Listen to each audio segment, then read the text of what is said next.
Hi guys, welcome back to my channel. So today I'm going to do a video on one of my favorite watches. It is from my it's from my personal collection, and it's been with me for a while now, which means it's a keeper. So this watch is from a brand called Red Star, and it is a Chinese brand, and they make some really high quality watches. I'm pretty positive most people have not heard of them. So this watch is one of my favorites because it is so unique and it's so odd that most people hate it.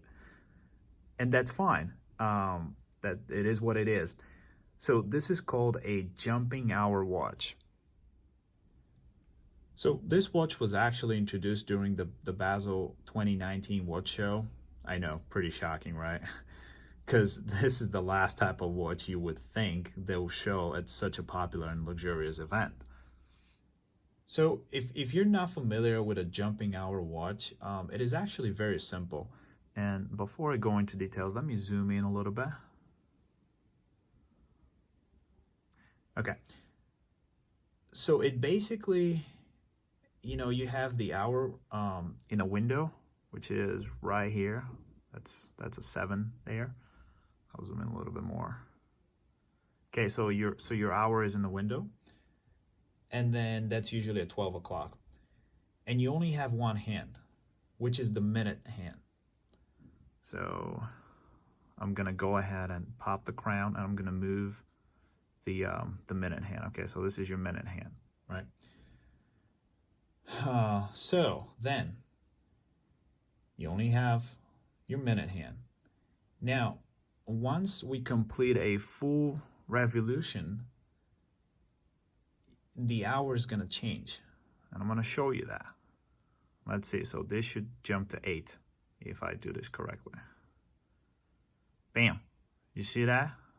It jumped to 8 o'clock. We'll do this one more time. It should go to 9. I know, rocket science here, right? Bam. All right. So that's pretty cool. Okay, so you would say that's great, but where are the seconds? Well, you see that little airplane at 6 o'clock? That's your seconds. And that actually is my favorite part of the watch. Just looking at that plane, just flying around, I absolutely love it. And we should probably zoom in then. Look at that. It's pretty cool. I love that feature of this watch. All right, so I already know what your next question is gonna be. Why in the world would they put hourly markers on the dial? Great question. I've also asked that myself for a while. I'm yet to figure it out.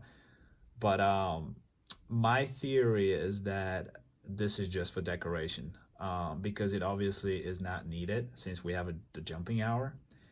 So this is by far the easiest way to tell the time.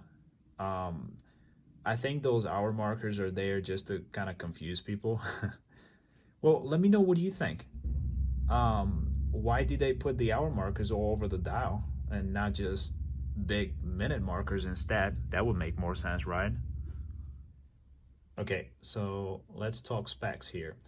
This is a 44 millimeter watch, so it's sort of big, but not really. It sits pretty well. It does not hack. So I've already pulled the crown here. I can keep changing the hour, but the seconds are gonna keep going, right? So it does not hack. What else? It is powered by Seagull. It's got 20 joules, self-winding movement, and it's got a very nice sapphire crystal. Now let me show you the back. The back is really cool, this one. There you go. It says jumping time, but it really is a jumping hour. So that's the back. And keep in mind, this is a $200 watch, and you get a lot. I mean, you got an exhibition case and all that. It's really, really cool. I really like the back of it too. Zoom in a little bit more. See if the camera is catching it. Excuse my prints there. But yeah, it's very nice. Another thing I really like about this watch is that blue dial. It really, really pops, and it looks great in photos. I'm sure, well, I'm hoping that the camera is really catching it.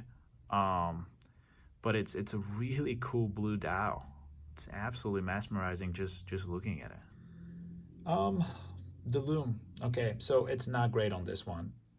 So I'm not even gonna bother showing you, but it is there. I mean, if you need it, it's got lume, but it's very weak. But it's there.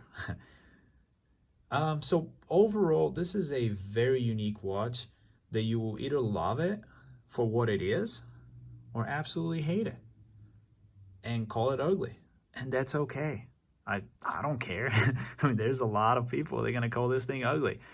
I think of it as unique, and it doesn't cost a lot of money. So, hey, might as well have it. You know, it's a great, sort of a conversation starter. So here it is on my 6.5-inch wrist. It sits pretty comfortably. I can't complain. Guys, thanks so much for watching. I hope you liked this video, and if so, please consider subscribing.